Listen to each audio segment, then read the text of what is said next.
Hi guys, നമ്മൾ ഇന്ന് ഈ വീഡിയോയിൽ കാണാൻ പോകുന്നത് FSJ പ്ലസ് ഹൗസ് ബിൽഡിങ്ങിന് എങ്ങനെ ജർമ്മനിക്ക് വരാം, ഹൗസ് ബിൽഡിങ്ങിന് എങ്ങനെ ജർമ്മനിക്ക് വരാം, അതുപോലെ തന്നെ FSJക്ക് മാത്രമായിട്ട് എങ്ങനെ ജർമ്മനിക്ക് വരാം എന്നുള്ള കാര്യങ്ങളാണ് ഇതിൽ ഡിസ്കസ് ചെയ്യുന്നത്. ഇത് ശ്രദ്ധ ഇവിടെ ഹൗസ് ബിൽഡിംഗ് ചെയ്യുന്ന കുട്ടിയാണ്. അതുപോലെ തന്നെ അലീന FSJ ചെയ്യുന്ന ആളാണ്. ഇപ്പൊ ഇനി ഹൗസ് ബിൽഡിങ്ങിലേക്ക് മാറും. അപ്പോൾ ശ്രദ്ധ ഒന്ന് ഇൻട്രൊഡ്യൂസ് ചെയ്യാമോ? ഹായ്, ഞാൻ ശ്രദ്ധ സുസൻ വർഗീസ്. ഞാനിപ്പോൾ ഇവിടെ second year house building student ആണ്. ഓക്കെ, എൻ്റെ ഫസ്റ്റ് ഇയർ ഞാൻ നന്നായിട്ട് തന്നെ കംപ്ലീറ്റ് ചെയ്തു. ഹലോ, ഞാൻ അലീന ജെയിംസ്. ഞാൻ ഇപ്പോൾ ഇവിടെ FSJ പ്ലസ് ഹൗസ് ബിൽഡിംഗ് വന്നതാണ്. FSJ എൻ്റെ ഓൾമോസ്റ്റ് കംപ്ലീറ്റ് ആയി. സെപ്റ്റംബറിൽ എൻ്റെ ഹൗസ് ബിൽഡിംഗ് സ്റ്റാർട്ട് ചെയ്യും. ഏത് വർഷമായിരുന്നു ശ്രദ്ധ ഇങ്ങോട്ട് വന്നത്? ഞാൻ ഓഗസ്റ്റ് 2023 എനിക്ക് ഇത് ക്ലാസ് സ്റ്റാർട്ട് ചെയ്തിട്ട് ഞാൻ വന്നതാണ്. ഞാൻ ഡയറക്റ്റ് ഹൗസ് ബിൽഡിങ്ങിന് ഞാൻ വന്നതാണ്. എന്താണെന്ന് വെച്ചാൽ ഞാൻ നാട്ടിൽ നിന്ന് B2 ഗോയത്തിൽ എക്സാം എഴുതി B2 പാസ്സായി. അത് കഴിഞ്ഞിട്ട് അവിടുന്ന് ഡയറക്റ്റ് ഞാൻ ഹൗസ് ബിൽഡിങ്ങിന് നാട്ടിൽ നിന്ന് കയറി വന്നതാണ്. എത്ര നാളെടുത്തായിരുന്നു ജർമ്മൻ പഠിക്കാൻ +2 കഴിഞ്ഞിട്ട്? +2 കഴിഞ്ഞ് ഞങ്ങൾക്ക് ആ സമയത്ത് കോവിഡിൻ്റെ ഒക്കെ കുറച്ച് ഇതായതുകൊണ്ട് തന്നെ ഞാൻ +2 പ്രാക്ടിക്കൽ എക്സാം കഴിയുന്നതിന് മുമ്പ് തന്നെ ഞാൻ ജർമ്മൻ പഠിക്കാൻ പോയി. അത് കഴിഞ്ഞ് ഒരു 10 മാസത്തിനകം ജർമ്മൻ പഠിച്ചിറങ്ങി. പിന്നെ B1 പിന്നെ B2 എഴുതി, എക്സാം എഴുതി. പിന്നെ പ്രോസസ്സിങ്ങിന് കുറച്ച് സമയം എടുത്തു. അതുകൊണ്ടാണ് കുറച്ച് ലേറ്റ് ആയത്. പ്രോസസ്സിങ്ങിന് എത്ര സമയം എടുത്തായിരുന്നു? പ്രോസസ്സിങ്ങിന് എക്സാം പാസ്സായി കഴിഞ്ഞൊരു 7-8 മാസത്തോളം ആയിരുന്നു. അത് കുറച്ച് സമയം കൂടുതലായിരുന്നു. അലീന +2 കഴിഞ്ഞിട്ട് എത്ര നാൾ പഠിച്ചു ജർമ്മൻ? ഞാനൊരു 1 ഇയർ പഠിച്ചു. പിന്നെ എക്സാം പാസ്സായി. പിന്നെ കുറച്ചാള് ഒന്ന് പഠിപ്പിച്ചു. അതൊക്കെ കഴിഞ്ഞ് പ്രോസസ്സിംഗ് എല്ലാം കഴിഞ്ഞ് ഏകദേശം ഒരു 1.5 വർഷം കഴിഞ്ഞാണ് വരുന്നത്. കാരണം കൊറോണയുടെ ഒക്കെ സീൻ കാരണം കുറേയൊക്കെ പ്രശ്നങ്ങളുണ്ടായി. പിന്നെ എക്സാം ഡേറ്റ് കിട്ടാത്ത സീൻ അങ്ങനെയൊക്കെ വന്ന് ഞാൻ 2 മൊഡ്യൂൾ വെച്ച് ഇവിടെ FSA വന്ന് ഞാൻ ഇവിടെ വന്നിട്ടാണ് ബാക്കി എഴുതിയത്. B2ന്റെ 2 മൊഡ്യൂൾ. ഇവിടെ നമുക്ക് എക്സാം എടുക്കാൻ എളുപ്പമാണ് നാട്ടിലേക്കാളും. അങ്ങനെ ഇവിടെ എഴുതി. ഇപ്പം ഞാൻ ഹൗസ് ബിൽഡിംഗ് കയറി സെപ്റ്റംബറിൽ.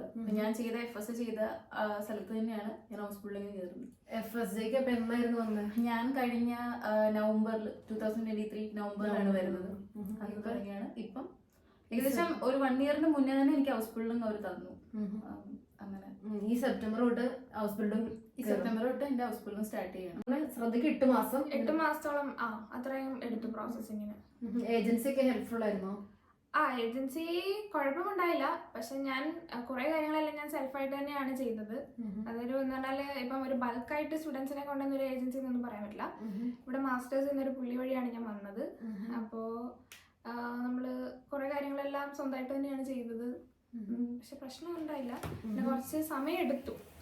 അത് കുറച്ചൊരു ബുദ്ധിമുട്ടായിരുന്നു. എനിക്കത് പ്രശ്നങ്ങൾ ഉണ്ടായിരുന്നില്ല. കാരണം ഞങ്ങളുടെ ഏജൻസി അത്യാവശ്യം എല്ലാ കാര്യങ്ങളും തന്നെ അവർ തന്നെ ചെയ്തു തന്നില്ല. വിസയുടെ എല്ലാ കാര്യങ്ങളും അതുപോലെ തന്നെ അത്യാവശ്യം നല്ല ഹെൽപ്ഫുൾ ആയിരുന്നു അവര് തന്നെ. നമ്മൾ ഒത്തിരി കാര്യങ്ങൾ അറിയേണ്ട വന്നില്ല. അത് വലിയ വിഷയം ഉണ്ടായിരുന്നു. ഓക്കെ, അപ്പൊ എത്ര സാലറി കിട്ടുന്നുണ്ട് ഹൗസ് ബിൽഡിംഗ് ചെയ്യുന്നതിന്? ശ്രദ്ധയ്ക്ക് എത്ര സാലറി കിട്ടുന്നുണ്ട്? എനിക്ക് എന്ന് വെച്ചാൽ ഫസ്റ്റ് ഇയറിൽ എനിക്ക് 1160 ബ്രൂട്ടോ ഇതിലാണ് വരുന്നത്. അതിൻ്റെ അകത്തുനിന്ന് എൻ്റെ ഹെൽത്ത് ഇൻഷുറൻസും അങ്ങനെ കുറേ കാര്യങ്ങളെല്ലാം കൂടെ പിടിച്ചു കഴിഞ്ഞിട്ട് എനിക്ക് എൻ്റെ കയ്യിൽ വരുന്നതെന്ന് പറഞ്ഞാൽ 900 സംതിങ് ആണ് എനിക്ക് എൻ്റെ അക്കൗണ്ടിൽ കിട്ടുന്നത്. അതിൻ്റെ അകത്തുനിന്ന് പിന്നെ റെന്റ് കാര്യങ്ങൾ പോകും. പിന്നെ നമ്മുടെ ഇവിടുത്തെ ലിവിങ് എക്സ്പെൻസ് കാര്യങ്ങളെല്ലാം പോയിട്ട് അത് മൊത്തം കൂടി ഒരു 600 യൂറോ അടുത്താവുന്നുണ്ട്. അപ്പൊ ഒരു 300 യൂറോ നമുക്ക് സേവ് ചെയ്യാൻ പറ്റും. അല്ല, എനിക്ക് FSJക്ക് എത്ര കിട്ടുന്നുണ്ട്? എനിക്ക് FSJ കിട്ടുന്നത് 550 ആണ്. റെന്റും എല്ലാം കഴിഞ്ഞ് റെന്റ് അവർ തന്നെ കൊടുക്കുന്നു. റെന്റും ഇൻഷുറൻസും എല്ലാം കൊടുത്തിട്ട് DB ടിക്കറ്റ് വരെ അവർ തന്നെ പ്രൊവൈഡ് ചെയ്യും. പിന്നെ അത് കഴിഞ്ഞിട്ടാണ് 550 യൂറോ നമുക്ക് കൈ കിട്ടും. അതല്ലാതെ ഒരു 550 യൂറോ നമുക്ക് സേവ് ചെയ്യാൻ പറ്റുന്നുണ്ട്. ഓക്കെ, അപ്പൊ ഹൗസ് ബിൽഡിംഗിന് കയറണമെങ്കിൽ അവിടെ എത്ര സാലറി? ഹൗസ് ബിൽഡിംഗ് പറഞ്ഞേക്കുന്നത് 1285 രൂപയാണ്. 85 യൂറോയാണ് അവർ പറഞ്ഞേക്കുന്നത്. പക്ഷെ നമ്മൾ റെന്റ് ഒക്കെ കയ്യിൽ നിന്ന് കൊടുക്കണം. റെന്റ് നമ്മൾ കൊടുക്കണം. എല്ലാ കാര്യങ്ങളും ഇനി നമ്മൾ തന്നെ ചെയ്യണം. DB ടിക്കറ്റ് അവർ പ്രൊവൈഡ് ചെയ്യും തോന്നുന്നു. ബാക്കി കാര്യങ്ങളെല്ലാം നമ്മൾ തന്നെ റെന്റും എല്ലാ കാര്യങ്ങളും യൂറോയാണ് അവർ പറഞ്ഞേക്കുന്നത്. പക്ഷെ നമ്മൾ റെന്റ് ഒക്കെ കയ്യിൽ നിന്ന് കൊടുക്കണം. റെന്റ് നമ്മൾ കൊടുക്കണം. എല്ലാ കാര്യങ്ങളും ഇനി നമ്മൾ തന്നെ ചെയ്യണം. DB ടിക്കറ്റ് അവർ പ്രൊവൈഡ് ചെയ്യും തോന്നുന്നു. ബാക്കി കാര്യങ്ങളെല്ലാം നമ്മൾ തന്നെ റെന്റും എല്ലാ കാര്യങ്ങളും.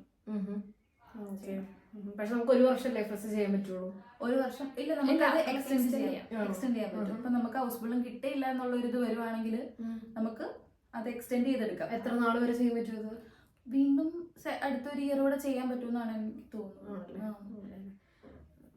പിന്നെ ഇൻഷുറൻസ് ഇപ്പോൾ ഹൗസ് ബിൽഡിംഗ് ചെയ്യുമ്പോൾ ഇൻഷുറൻസ് നമ്മൾ കയ്യിൽ നിന്ന് അടയ്ക്കണം. കൈ നടക്കണം.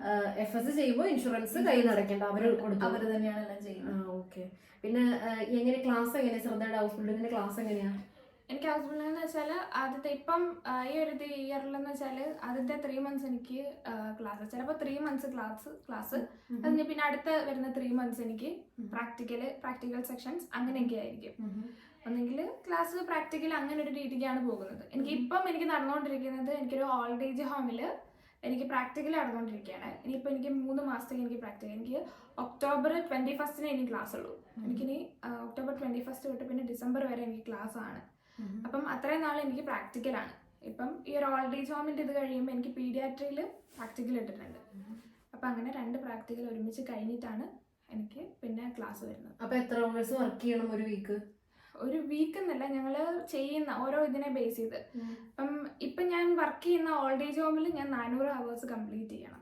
ഈ സമയത്തിനുള്ളിൽ 400 hours കംപ്ലീറ്റ് ചെയ്യണം. ഒക്ടോബറിനുള്ളിൽ തീരുന്ന ഞങ്ങൾക്ക് സെപ്റ്റംബർ വരെ അവിടെ ഉള്ളൂ. ആ സെപ്റ്റംബറിനുള്ളിൽ ഞാൻ 400 hours കംപ്ലീറ്റ് ചെയ്യണം. അങ്ങനെ അത് കഴിഞ്ഞ് ക്ലാസ് 3 മാസത്തേക്ക്, പിന്നെ 3 മാസം പിന്നെ 3 മാസം വർക്ക്, ക്ലാസ് അങ്ങനെ മാറി ഈക്വൽ ആണ്. തിയറിക്കും പ്രാക്ടിക്കലിനും ഈക്വൽ സമയം. എങ്ങനെയുണ്ട് ക്ലാസ് ഒക്കെ? മനസ്സിലാവുന്നുണ്ട് ജർമ്മനായിട്ട്? ക്ലാസ് ഒന്നും ഇപ്പം അത്യാവശ്യം കുഴപ്പമില്ല. ചിലപ്പം നമ്മൾ നാട്ടിൽ നിന്ന് നമ്മൾ BT പഠിച്ചിട്ട് നമുക്ക് അവിടെ പ്രാക്ടീസോ കാര്യങ്ങളോ ഒന്നും ഉണ്ടാവില്ലല്ലോ. എന്നുവെച്ചാൽ നമുക്ക് അവിടെ സംസാരിച്ച് പരിചയമില്ല.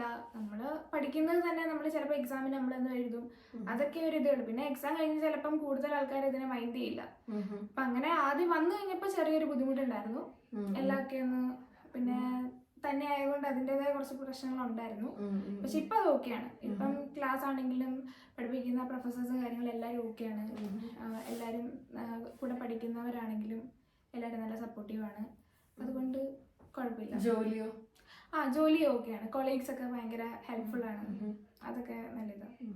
നൈറ്റ് ഒന്നും ജോലി ചെയ്യണ്ടല്ലോ? ഇല്ല, ഇപ്പം ഞങ്ങൾക്ക് നൈറ്റില്ല. ഇപ്പം ഞങ്ങൾക്ക് ക്ലാസ് കഴിഞ്ഞിട്ടായിരിക്കും നൈറ്റില്ല ജോലി? ചിലപ്പോൾ സെക്കൻഡ് ഇയർ അവസാനം തേർഡ് ഇയർ ഒക്കെ ആകുമ്പോഴത്തേക്ക് ആയിരിക്കും. അങ്ങനെ അലീനയ്ക്ക് എങ്ങനെയുണ്ട് ജോലി? ഇപ്പൊ ജോലി മാത്രം ചെയ്താൽ പോരെ? ക്ലാസ് ഇല്ലല്ലോ? 1 yearലേക്ക് ഫുള്ള് വർക്കായിരുന്നു. നമ്മള് ഓൾഡ് ഏജ് ഹോമില് നമ്മള് എല്ലാ വർക്കും തന്നെ ചെയ്യണം. ആദ്യമൊക്കെ കുറച്ച് ഹെൽപ്പ് ചെയ്യുമവര്. പിന്നെ തൊട്ട് നമ്മൾ എല്ലാ കാര്യങ്ങളും നമ്മൾ തന്നെ ഏകദേശം പഠിക്കും. ഹൗസ് ബിൽഡിംഗുകാർ ചെയ്യുന്ന പോലെ തന്നെ, അവിടുത്തെ നഴ്സിംഗ് അസിസ്റ്റൻസ് ചെയ്യുന്ന പോലെ തന്നെ നമ്മൾ എല്ലാ വർക്കും ചെയ്യണം. കുറെ നാൾ കഴിയുമ്പോൾ തന്നെ നമ്മൾ ഏകദേശം ലാംഗ്വേജ് നല്ലപോലെ ഇമ്പ്രൂവ് ആകും. ചെയ്യുന്ന കാര്യങ്ങൾ അത്യാവശ്യം നമുക്ക് കാര്യങ്ങളെല്ലാം മനസ്സിലാവും. ഹൗസ് ബിൽഡിങ്ങിന് ഇപ്പം എനിക്ക് തോന്നുന്നത് നല്ല ഹെൽപ്ഫുൾ ആയിരിക്കും എല്ലാ കാര്യങ്ങളും. നമ്മൾ ഓൾറെഡി കുറെ കാര്യങ്ങൾ പഠിച്ചിട്ടുള്ളതുകൊണ്ട് ഹൗസ് ബിൽഡിംഗ് കയറുമ്പോൾ നമുക്ക് കുറെ കാര്യങ്ങൾ അറിയാം. മരുന്നിന്റെ ഇപ്പം നമ്മള് ഇപ്പം ഇഞ്ചക്ഷൻ ചെയ്യുന്നതും ഷുഗർ നോക്കുന്നത് അതൊന്നും നമ്മൾ ചെയ്യുന്നില്ല. അതൊക്കെ ഇന്ന് നമ്മൾ പഠിക്കും. പക്ഷെ നമ്മൾ ഓൾറെഡി അതൊക്കെ കാണുന്നുണ്ട്, അതിനെപ്പറ്റി എങ്ങനെയൊക്കെ ചെയ്യാം എല്ലാ കാര്യങ്ങളും. അതിന് ഹൗസ് ബിൽഡിംഗ് കയറുമ്പോൾ എളുപ്പമായിരിക്കും. അങ്ങനെ അപ്പം ഇത്രയും കാര്യങ്ങളൊക്കെയാണ് നമ്മൾ ഇവരുടെ അടുത്ത് ചോദിച്ചറിഞ്ഞേക്കുന്നത്. ഇനി എന്തെങ്കിലും നിങ്ങൾക്ക് ഡൗട്ട് ഉണ്ടെങ്കിൽ കമൻറ്റ് ചെയ്താൽ മതി. ഞാൻ അതിനെല്ലാത്തിനും റിപ്ലൈ തരുന്നതായിരിക്കും. അതുപോലെ തന്നെ എൻ്റെ ഇൻസ്റ്റഗ്രാം ലിങ്ക് കൊടുത്തിട്ടുണ്ട്. അപ്പോൾ അതിലാണെന്നുണ്ടെങ്കിലും എനിക്ക് മെസ്സേജ് അയച്ചാൽ മതി, നമുക്ക് തരുന്നതായിരിക്കും. അപ്പോൾ thank you guys. Thank you Shraddha. Thank you Aleena.